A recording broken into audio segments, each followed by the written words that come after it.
WMORNL.org or call toll-free 888-67-NORMAL.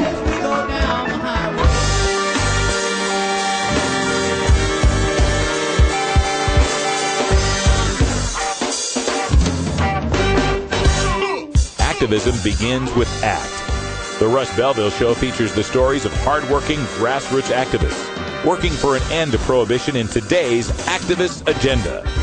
All right, welcome back, everybody. And for the activist agenda today, I am going to take a look and a preview at some of the slides that I'll be presenting at the Southern Cannabis Reform Conference a week from today. So let's just dig in. Basically, the presentation is on what I call Debunking Goldilocks, the new drug war rhetoric. And this is about that third way, kinder, gentler drug war strategy that has been advocated by Kevin Sabet and Project Sam. And we're starting to hear it from the drug czar as well. So we'll just get into this. Of course, we're speaking of Kevin Sabet, who is named legalization's #1 enemy by Rolling Stone magazine. He's served 3 administrations as a drug policy advisor, and he's the architect of Project Sam, Smart Approaches to Marijuana. And while he's a very, very smart man, he's not so internet savvy. You know how they say those who do not learn from their history are doomed to repeat it? Let me tell you the story of Massachusetts Question 3. In 2012, they had this on the ballot to legalize medical marijuana use. Now, Kevin Sabet was part of the opposition to this, which was wildly popular. It was about 60% or over in the polls leading up to the election. And he formed a Vote No on Question 3 organization. He then put out a press release about this new organization, Vote No on Question 3, but he did not secure the web domain votenoonquestion3.org. Mike Can, aka Mike Crawford, an activist in Boston, did, and produced one of the greatest spoof websites ever, gaining national media attention. For his website, votenoonquestion3.org. Fact: marijuana is the gateway drug to Twinkies. Local drug dealers union says vote no on Question 3. Elementary school counselor speaks out against medical marijuana. No marijuana smoker has ever been successful. The Mayans believed the world will end in 2012 because of marijuana. And fact: medical marijuana will hurt opiate-based medication sales. So Project Sam is Smart Approaches to Marijuana. Fast forward to the November elections, the medical marijuana in Massachusetts passed with over 60% support, and legalization passes in Colorado and Washington with 55% support. Now, Kevin Sabet claims that Patrick J. Kennedy, the former representative, was also shocked by this move to legalize marijuana, and they formed Smart Approaches to Marijuana, their so-called third-way strategy known as Project Sam. But unfortunately, ProjectSam.com is already taken by a cinema audio tech project. It's basically a new technology for, high-definition sound in theaters. But he decides to go ahead with the name anyway and announces Project Sam in Denver on January 11th. Now, since he could not get the web domain Project Sam for his Smart Approaches to Marijuana, and by the way, does that sound kind of familiar? If it doesn't, Smart Colorado was the organization against legalization, and New Approach Washington was the organization for legalization in Washington. He just kind of mashed them up there, Smart Approaches to Marijuana. So, since he could not get ProjectSam.com, he decides that for Smart Approaches to Marijuana, the website should be LearnAboutSam.com. He went and got LearnAboutSam.com and @LearnAboutSam on Twitter. This is where I come in. Learn About Sam is a website that looks like this. Smart Approaches to Marijuana, features some slides of Patrick Kennedy, information about the news, the policy, recent videos, and so forth. I was stunned to find out, given his history with the whole Vote No on Question3.org situation, that he had not gotten the website smartapproaches.com, which you would think would be the most natural and logical website to get if your group is called Smart Approaches to Marijuana. I've styled mine as Smart Approaches to Marijuana Use Except Legalization, aka Samuel, and dressed all of the people up in big fake Spock goatees. So, fake evil Spock goatees, I should say, with videos available and so forth. And what I've done with this website is done a complete mock-up of every single post they've ever made. When they put something new up, I put it up on the Smart Approaches website. And I also managed to secure @SmartApproaches on Twitter as well. So it's even happening now that I've seen a couple of news stories where Kevin Sabet has gone to a local place, and in announcing it, the news organization has tweeted out @SmartApproaches. So it's been very, very fulfilling to me. Let's start with the Goldilocks frame that we're here to debunk. Prohibitionists find themselves in the minority for the first time in the history of the drug war. They must rebrand their policies, abandon their least popular ones, and redirect popular support for reforming marijuana laws. The solution is to portray their position as the rational midpoint between two extremes. Prohibition is too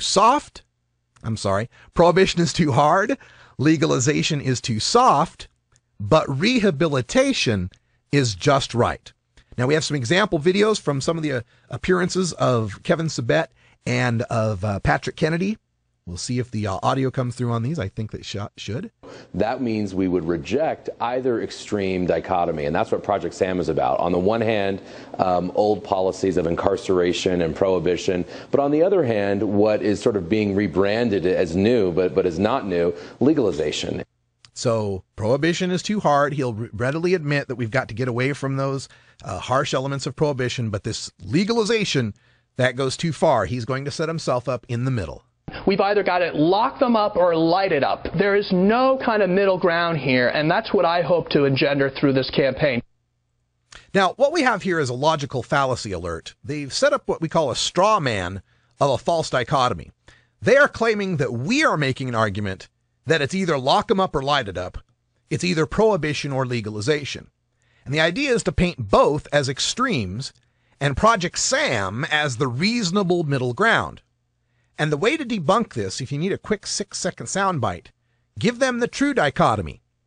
Either adults are allowed to use a substance safer than alcohol, or they are punished for using a substance safer than alcohol. Put them on the defensive. This is what I like to call rhetorical jujitsu. Jujitsu is a martial art that redirects an opponent's force to his disadvantage. With the false dichotomy, always bring the discussion back around to safer than alcohol. By using the phrase safer than alcohol, this implicitly forces the audience to question, why doesn't Project SAM advocate these policies for alcohol use, which everyone knows causes far much more damage and cost to society? This puts Project SAM back into the Chicken Little frame. The sky is falling. We can't legalize because terrible things will happen, and takes them out of their comfort zone of appearing to be the safe, rational middle ground, puts them on the defensive as being the irrational, sky is falling Chicken Little people again. We're not saying reefer madness type arguments that if you smoke marijuana, you're going to immediately do heroin or you're going to die. We're not saying that. Aha. And this is how we know we're winning, folks, because Kevin Sabet just made a huge framing error. Don't think of an elephant. What did you just see in your mind? An elephant. Kevin Sabet saying reefer madness shows that we've forced him to play in our frames. It reveals that what Project SAM is really engaged in here is a strategic retreat in the drug war that only 7% of the United States public supports. So if he's going to play in our frame of reefer madness, keep him there. Is it not reefer madness to assume we can't trust adults to handle a substance safer than alcohol? This leads to one of the attack points that they have with Project SAM. To attack the fiscal imperative of marijuana legalization, which is very popular, drug warriors need to convince people that the tax benefits can never be realized. Both alcohol and tobacco are conflated with marijuana to confuse people about the tax benefits.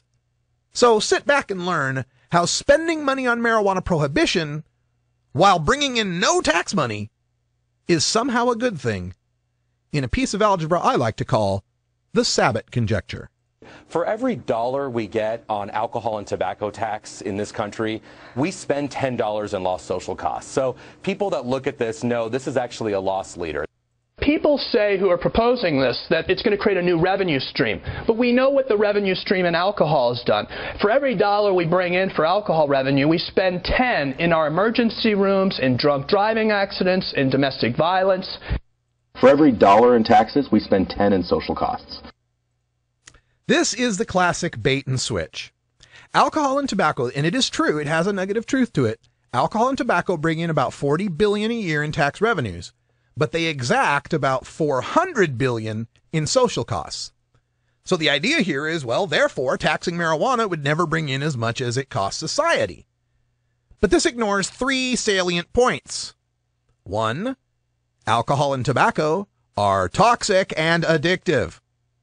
2, there already exists costs from marijuana. They're already here. It's not like marijuana doesn't exist.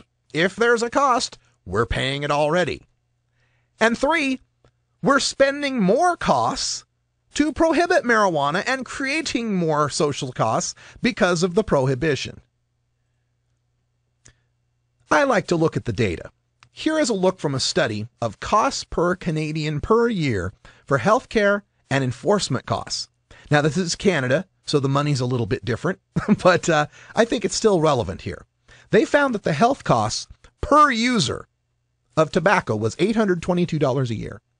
Per user of alcohol was $165 a year, and per user, $20 a year from cannabis. So, Kevin Sabet, do you really mean to tell us we couldn't possibly come up with $20 in taxes from a pot smoker in a year? Another argument that's important for them to make is to frighten us. They must attack one of the strengths of the legalization argument.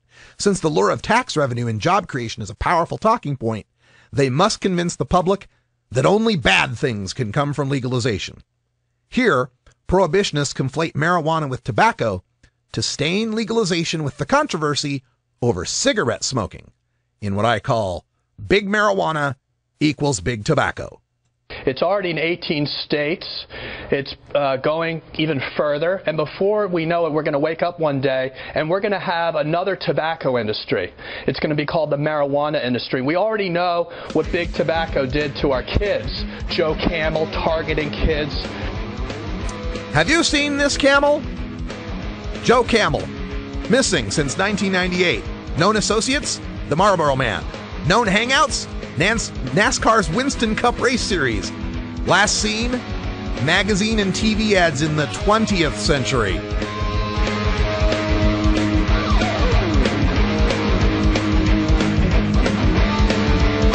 We'll be right back after these messages from our